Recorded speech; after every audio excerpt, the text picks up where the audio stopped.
deep in a jungle that almost no one thought could ever be crossed. One waterway cut through a continent and changed the entire map of global trade. 77 kilometers. That's all that stands between the Atlantic and Pacific Oceans right here. Before this canal existed, ships had to sail 12,000 extra miles, all the way around the tip of South America. Cape Horn, one of the most dangerous stretches of ocean on Earth. Hundreds of ships and thousands of sailors were lost trying to round it every year. A journey that once took weeks of terror now takes 8 hours of calm. 5% of all world trade passes through this canal every single year. Every smartphone, every barrel of oil, every ton of grain crossing between oceans passes through here. The canal is the heartbeat of global commerce. But this miracle of engineering almost never happened. The jungle killed thousands before a single ship ever crossed. 22,000 people died in the first attempt alone. Not from dynamite, not from landslides, from mosquitoes. One nation failed, another nation took over, and even then, it nearly broke them. What they eventually built was an engineering solution so elegant it still runs today, over 110 years later. A lock system that lifts 50,000-ton ships over a mountain using nothing but gravity and water. No pumps, no motors lifting the ships. Pure physics. On any given day, up to 90 ships are waiting to cross. This is the story of how it was built, who died building it, who owns it, and why its future is now in danger. Humans have dreamed of cutting through Panama for 500 years. In 1513, Spanish conquistador Balboa crossed Panama on foot and became the first European to see the Pacific from the Americas. Spain immediately realized, if you could cut a canal here, you could move all the gold from South America without sailing around the continent. King Charles I of Spain ordered a survey in 1534. His engineers came back with a verdict: impossible. For the next 350 years, every great empire that looked at Panama said the same thing: it can't be done. Then came the California Gold Rush of 1849. Suddenly, 100,000 Americans needed to get from New York to San Francisco fast. America built a railroad across Panama instead, 48 miles of track through the most brutal terrain on Earth. 5,000 workers died building that railroad, mostly from cholera and malaria. Their bodies fertilized the jungle floor. In 1855, the railroad opened. It cut the journey from 5 months to 4 hours. America suddenly understood what a canal could do. Meanwhile, in Egypt, a French diplomat named Ferdinand de Lesseps had just pulled off the impossible. The Suez Canal opened in 1869. De Lesseps became the most celebrated engineer in the world. In 1879, he stood before investors in Paris and announced, "I will build a canal through Panama. Sea level, no locks, just like Suez." He raised 400 million francs, the equivalent of $1.5 billion today, in weeks. France had never seen anything like it. France was going to cut a canal through Panama. 20,000 workers were recruited. Equipment was shipped. The jungle was waiting.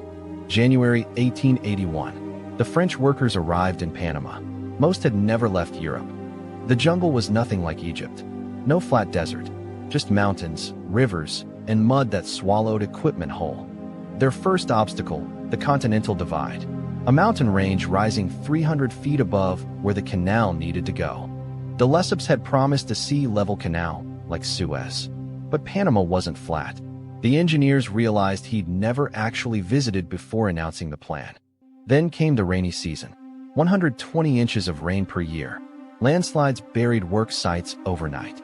Rivers flooded in hours. But the real killer arrived silently. At night, through the air. Yellow fever. Workers began dying within days of arriving. Nobody knew what caused it. Yellow fever turned your skin yellow, bled you from the inside, and killed within a week. There was no cure. Some weeks, 200 workers died. The French response was to ship more workers from Europe. In a tragic irony, French hospitals placed their bed legs in water bowls to keep ants away, creating perfect mosquito breeding pools right next to every patient. By 1887, the scale of failure was undeniable. They had dug only 40% of what was needed. The money was almost gone. Back in Paris, de Lesseps was hiding the truth from investors. The project was catastrophically over budget. In 1889, the Panama Canal Company declared bankruptcy. 800,000 French families lost their savings overnight. It was the biggest financial scandal in French history. People called it the Panama Affair. De Lesseps was put on trial at age 87 for fraud. He was convicted. He died before he could be imprisoned. In Panama, the abandoned machinery sat in the jungle, rusting, being swallowed by vines. 22,000 people had died for nothing. The Culebra Cut, that impossible mountain, sat half-dug, a scar in the earth with no purpose. And 22,000 graves in the Panamanian jungle, mostly unmarked, mostly forgotten. French newspapers published savage cartoons. One showed Panama as a jungle monster eating French gold and French lives. Across the Atlantic, the U.S. Congress was watching and debating, should America try or build a canal through Nicaragua instead? Nicaragua was longer but flatter. Panama was shorter but mountainous, and came with 22,000 French corpses as a warning. Then a French engineer named Bruno Varilla did something genius. He sent every U.S. senator a Nicaraguan postage stamp, showing an active volcano erupting next to a proposed canal site. The Senate voted 42 to 34 in favor of Panama. A single postage stamp may have changed history. President Theodore Roosevelt didn't just approve the canal. He made it his obsession. Roosevelt once said, "I took the isthmus, started the canal, and then left Congress, not to debate the canal, but to debate me." There was just one problem. Panama was part of Colombia, and Colombia refused to sign the treaty. Roosevelt's response was to quietly support a Panamanian revolution. The USS Nashville appeared in Panama Harbor. Conveniently, Colombian troops couldn't cross to stop the rebellion. Panama declared independence on November 3, 1903. The United States recognized it within 3 days. Within 2 weeks, Panama signed over the canal zone to the United States. Forever, for $10 million. Panama had won independence from Colombia and immediately handed a strip of its own country to America. It would take 96 years to get it back. America sent its best engineers to Panama in 1904. What they found was a jungle graveyard. The first chief engineer took one look at the scale of the problem, lasted 14 months, and quit. His replacement, John Stevens, arrived and immediately said, "Before we dig a single shovel of dirt, we need to solve 2 problems: disease and organization." Army Dr. William Gorgas had a controversial theory, one that most of the U.S. medical establishment thought was absurd. Gorgas believed mosquitoes, not bad air, not moral weakness, were carrying yellow fever and malaria. He was right. Almost nobody believed him. Gorgas launched the most ambitious public health campaign ever attempted. Every house in Panama City fumigated. Every swamp drained. Every puddle oiled. Every water barrel covered with wire mesh. Every hospital window fitted with mesh screens.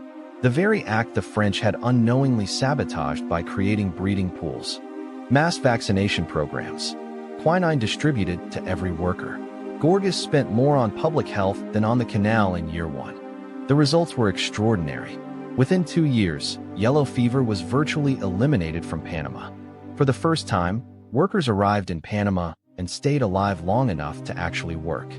With disease under control, Stevens made his second revolutionary decision: abandon the sea-level canal. Build locks instead. The idea: raise ships 85 feet up from the Atlantic, sail them across an artificial lake, then lower them back down to the Pacific. Gravity does all the work. Congress was skeptical. Locks meant complexity. Sea level meant simplicity. The debate raged for months.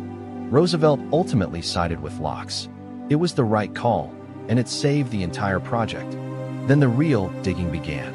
The Culebra Cut, 9 miles through solid mountain. They drilled 60-foot holes into the rock face, packed them with dynamite, and set off explosions every single day. At the peak of construction, they were setting off 500 blasts per day. The ground shook constantly. 60 American Bucyrus steam shovels worked around the clock. Each one weighed 95 tons and could move 60 tons of rock per scoop. Then the mountain fought back. Landslides buried entire sections overnight. Some sections slid 3 times.